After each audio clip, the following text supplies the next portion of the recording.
On June 21st, The Atlantic releases an article entitled How Disney Mismanaged the Star Wars Universe, a title that should not be taken lightly from such a major U.S. publication, regardless of its political slant and typical friendly nature towards the Hollywood political mindset. But for that, I turn to Cameron Pasha, and he and I discuss the implications underlying this article, what they could mean, as the timing of this seems a little suspicious, given the fact that there have been no new Star Wars properties that would typically elicit such an article. But could there be more? Let's find out.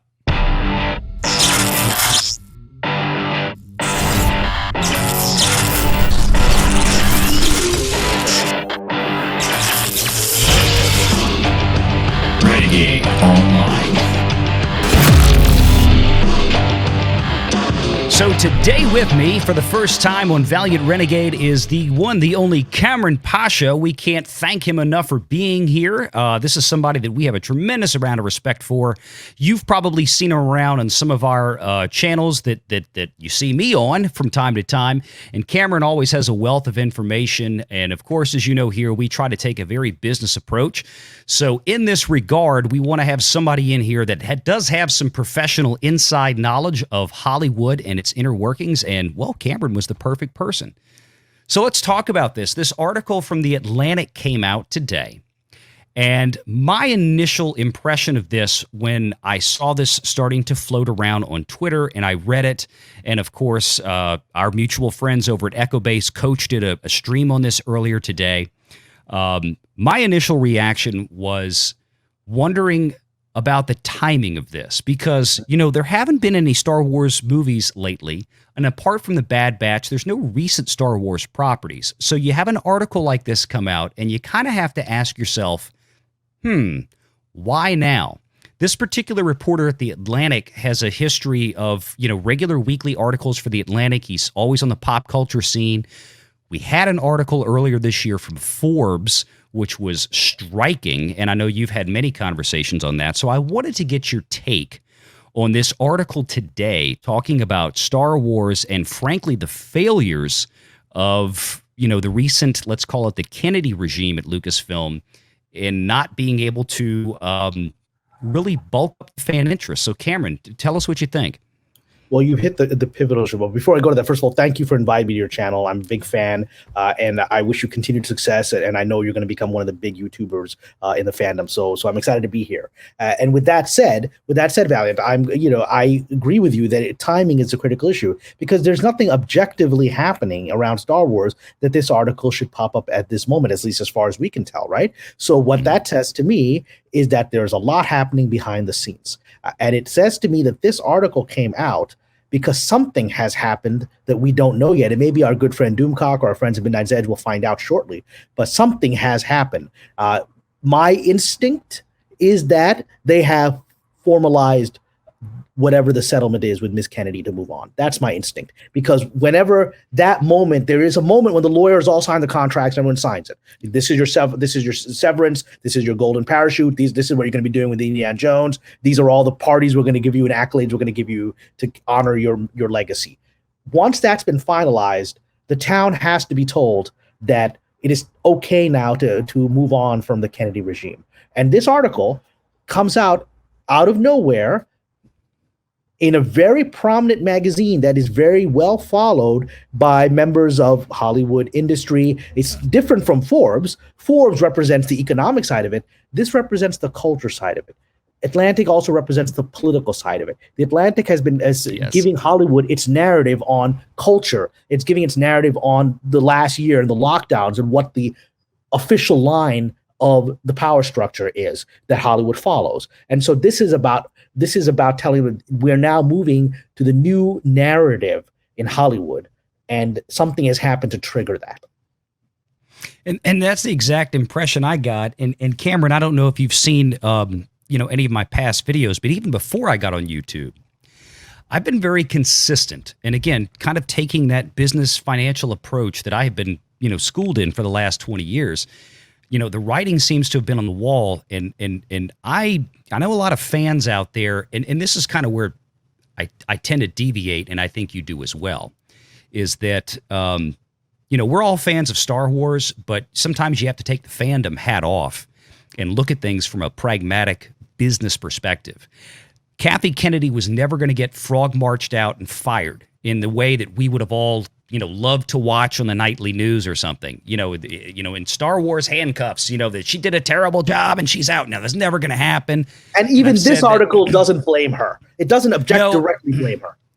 It doesn't, and it doesn't at all. And I've been consistent in saying that, look, they're gonna let her contract reach a natural end at a renewal point, which historically up until now, to my understanding, and maybe yours as well, correct me if I'm wrong, but has always been October 30th, October 31st, every 3 years since 2012. Fallish. That's what I've been hearing from people in the industry saying that's about her time.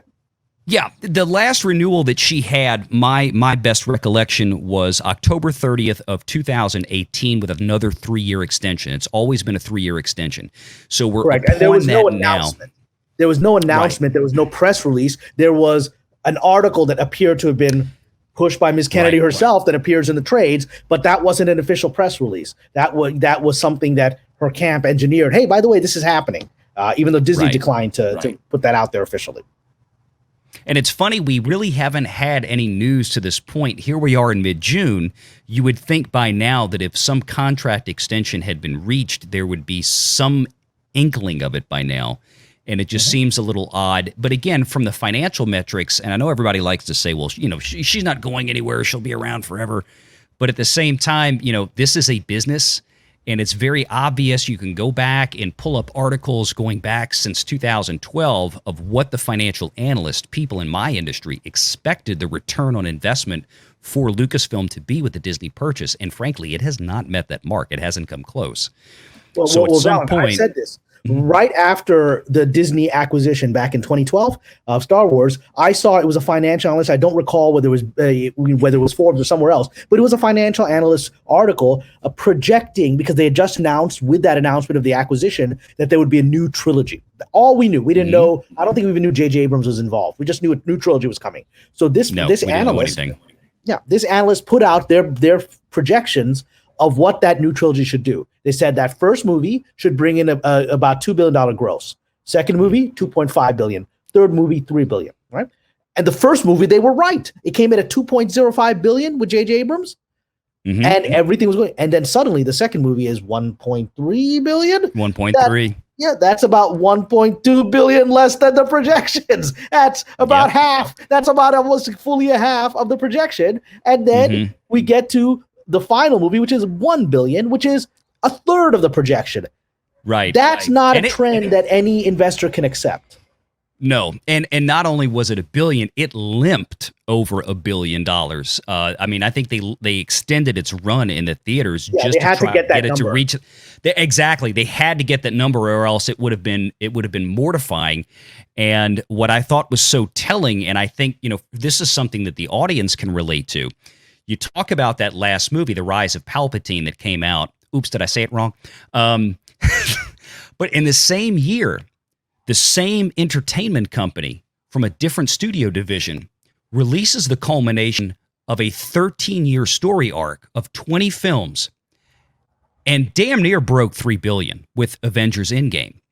And in that same year, the culmination of the greatest intellectual property, a 40-year run, barely limps over $1 billion. That had to be there. I mean, somebody had to have a talking to after that, because there's no way anybody consider that a success. Oh, yeah. Yeah, there were lots of talking tos. I'm sure the talking tos began shortly after the initial, hoorah over The Last Jedi, which the official narrative was, it's great. But if they were expecting $2.5 billion, they knew something had gone wrong. So the initial talking to had begun, and then Solo, which first Star Wars movie ever to not make a profit, and to have massive cost overruns for no rational reason.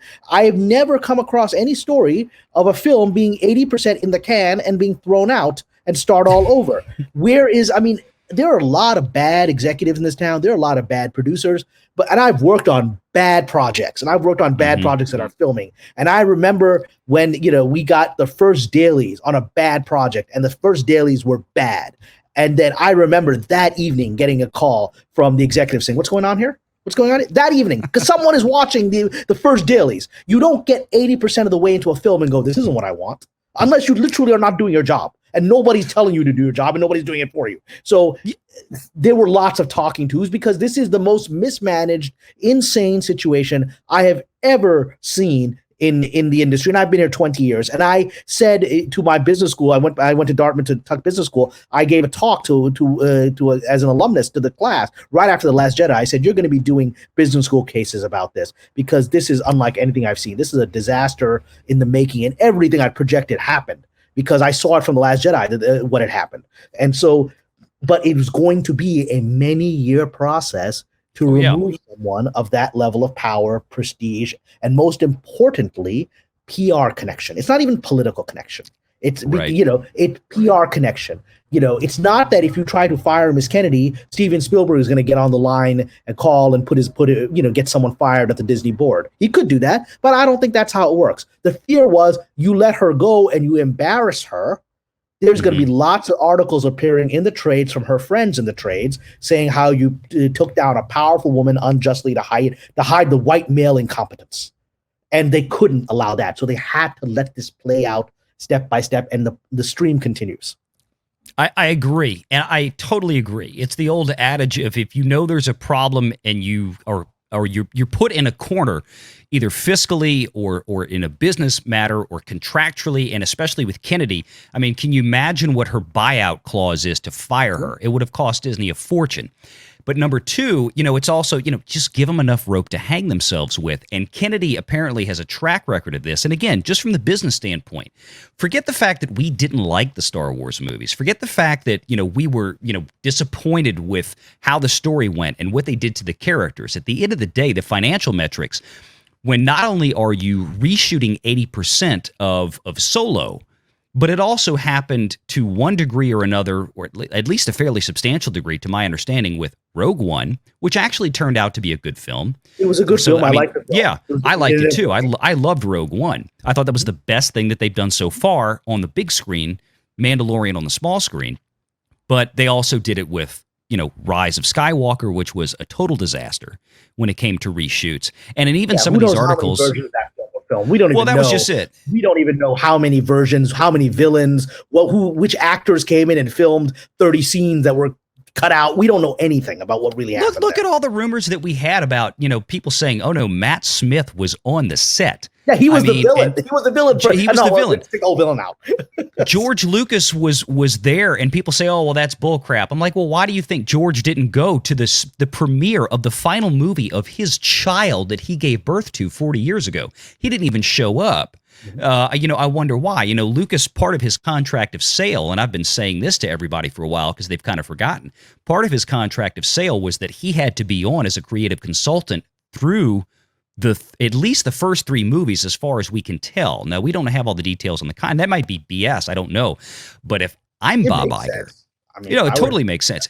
Yeah, if I'm Bob Iger and I'm stroking a check for $4.05 billion for an intellectual property like this, the godfather of it, who has all the goodwill and his name makes that intellectual property, I damn well would have him contractually obligated to be there, at least in some capacity, as they transition this over. So, I mean, all the stories kind of make sense if you sit back and think about it from a business standpoint. So, but I'm glad you. And I'm sorry to interrupt, but our fandom. No, go ahead. Is very passionate about this topic, and they should be passionate about the franchise. But because of that, they're not able necessarily to see the practicalities of business in an industry like Hollywood. And that's why I've worked in business, you've worked in business, and I've worked in that industry. I have to detach how I would like things to go with how I know things are going to go. And things have gone exactly the way I knew they were going to go. Bingo. And I think that's it. I think that's what it comes down to. And I see this as, I think like you do, it's another brick in the wall, to quote a famous song of ushering in that era of Kennedy being eased out the door.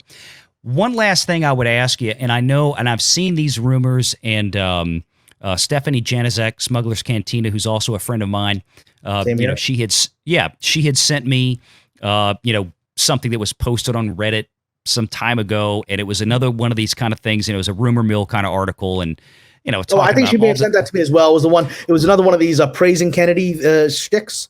Yeah, kind of praising Kennedy and then blaming Alan Horn for everything out of the blue. Like Alan Horn was the one that was trying to stop everything. Kennedy just wasn't able to do her job. You never heard this guy's name in the last decade. No. You never heard this guy's name on Star Wars. Alan Horn was like the silent partner over there, the chairman at Disney. And all of a sudden, Alan Horn's name comes up a month ago. And I told Stephanie the other night, I said, thanks for sending this to me. But I said, and I think she had the same opinion on it because she mentioned it on her show today, just to be fair, so everybody knows. Yeah.